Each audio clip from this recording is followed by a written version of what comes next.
বিরতির পর স্বাগত।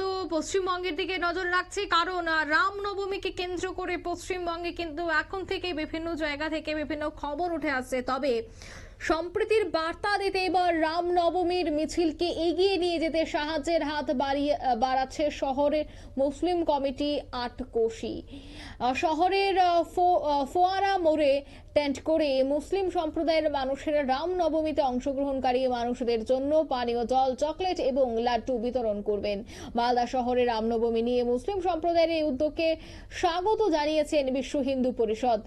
আটকোশির সম্পাদক মোহাম্মদ আসিফ হোসেন জানান যে মালদা শহরে বরাবরই সম্প্রীতির আবহ বিরাজ করে। শুধু রামনবমী বা ঈদ বলে নয়, আমরা উভয় সম্প্রদায়ের মানুষ একে অপরের উৎসবে সামিল হয়ে থাকি। মথাবাড়ির ঘটনায় যারাই ঘটিয়ে থাকুক না কেন, এটা আমাদের কাছে লজ্জাজনক। গোটা জেলায় সম্প্রীতির বার্তা দিতে আমরা রামনবমীতে অংশগ্রহণ করার সিদ্ধান্ত নিয়েছি। মিছিলে অংশগ্রহণকারী মানুষদের মধ্যে ঠান্ডা পানীয় বিতরণ করা হবে, দেওয়া হবে চকলেট এবং লাড্ডু। সে কথাই কিন্তু তারা বললেন। কি বলছেন তারা এই বিষয়টা নিয়ে আরো বিস্তারিত শোনাচ্ছি। আমাদের এই সনাতনীদের রামনবমী পালন, এই সময় লাখো লাখো কোটি কোটি হিন্দু সনাতনীরা এই রামনবমী পালন করে। এবার শ্রী শ্রী রাম, আমরা জানি রাম রাজ্য আর রাজা রাম মানে সুরাজ্য এবং সুপ্রশাসক। তো সেই তার জন্ম পালন তিথিতে অন্য বর্ণের অন্য জাতের মানুষ যদি আমাদের সামনে এসে সহযোগিতার হাত বাড়িয়ে দেয়, জল দেয়, আমাদের উপর শুনছি যে পুষ্পবৃষ্টি করবে, সেটা করতে পারে, আমরা তো কারোর পক্ষে বিরোধী নয়। কিন্তু এই বলে আমাদের রামনবমী কমিটির পক্ষ থেকে কোনো অন্য ধর্মের মানুষকে এই মিছিলে সামিল হওয়ার কিন্তু আমরা কোনো আহ্বান জানাইনি। এটা হচ্ছে, আমরা গণতন্ত্রে বিশ্বাস করি, এখানে সকল ধর্ম সকল বর্ণের সমান অধিকার আছে।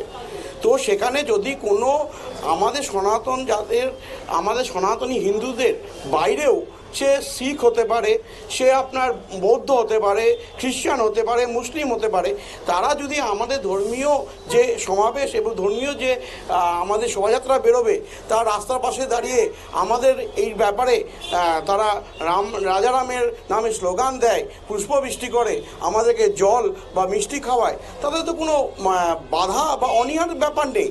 কিন্তু এটা তো অবশ্যই যে এটা আমাদের সনাতনীদেরই একমাত্র শোভাযাত্রা, আমরা রাম রাজ্য এবং রামের এতে করি। তবে অবশ্যই যদি অন্য ধর্ম ও বর্ণের মানুষ মনে করে যে না, রাম রাজ্যই শ্রেষ্ঠ রাষ্ট্র, মানে শ্রেষ্ঠ যে রাম রাজ্য সেটাই শ্রেষ্ঠ, এবং যদি মনে করেন রাজা রাম যে একজন আদর্শ পুরুষোত্তম রাম আমাদের ইষ্টদেব, উনি হচ্ছে একমাত্র আদর্শ প্রশাসক, এবং ওনারা যদি একত্রীকরণ করে আমাদের সঙ্গে মিশে যেতে চায়, আমাদের সঙ্গে যদি একত্রিত হয়ে বলতে চায় যে না, আমরা মনে করছি যে রামই শ্রেষ্ঠ, তাতে তো বাধা নেই। কিন্তু আমাদের পক্ষ থেকে যে আমরা ওনাদেরকে বলছি যে আমাদের শোভাযাত্রায় সামিল হন, এই ধরনের কোনো মন্তব্য। আপনারা কিন্তু শুনলেন তাদের বক্তব্য, বা তারা সম্প্রীতির বার্তা ছড়িয়ে দিতে চাইছে। কারণ একদিকে মাথা বাড়িতে দেখা গেল এই বিষয়টা নিয়ে রীতিমতো রাজনৈতিক চর্চা, অন্যদিকে রামনবমী হোক বা ঈদ হোক, প্রত্যেকটা ক্ষেত্রে জাতি ধর্ম বর্ণ নির্বিশেষে তারা একত্রিত হয়ে প্রত্যেকটা উৎসবে অংশগ্রহণ করার বার্তা কিন্তু ছড়িয়ে দিচ্ছেন। একই রাজ্যে ভিন্ন জায়গায় ভিন্ন চিত্র পরিলক্ষিত। নিয়ে নিচে ছোট্ট একটি বিজ্ঞাপন বিরতি, সঙ্গে থাকুন।